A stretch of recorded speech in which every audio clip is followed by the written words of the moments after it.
Korupsi adalah pengkhianatan terhadap bangsa. Korupsi harus diberantas sampai ke akar-akarnya. Kita harus perkuat KPK, kita harus perkuat juga kepolisian, kita harus perkuat juga kejaksaan, kita harus perkuat ombudsman, semua badan-badan yang bisa membantu untuk mitigasi korupsi harus kita perkuat.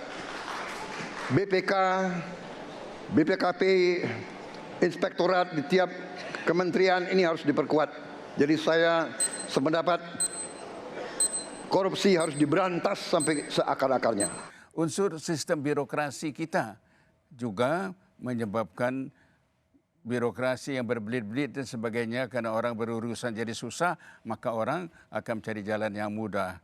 Unsur tatanan politik yang juga bermacam-macam, ini juga perlu mendapat pemikiran kita. Tatanan politik, apakah di bagian mana tatanan politik itu yang dapat mendorong terhindarnya korupsi gitu ya.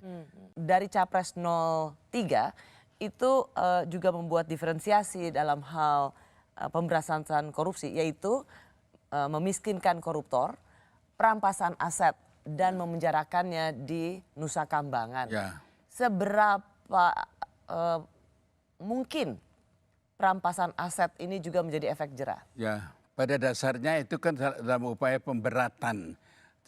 Kalau dalam pengajaran kriminologi itu sebagai satu bentuk lebih meningkatkan rasa takut orang untuk melanggar gitu ya. Artinya kita perlu ada satu alat hukum lain untuk lebih mengefektifkan pemberantasan korupsi, meningkat rasa takut, termasuk tadi perampasan aset. Perampasan aset itu berkaitan dengan proses pemiskinan karena dia mempunyai akibat terhadap anaknya atau segala macamnya. Pada dasarnya semua aset yang dapat diperkirakan didapatnya dari korupsi itu negara boleh ambil gitu. Prof, mana yang lebih penting? Menguatkan kembali KPK atau RUU perampasan aset segera diundangkan? Menguatkan kembali KPK bagi saya lebih prioritas.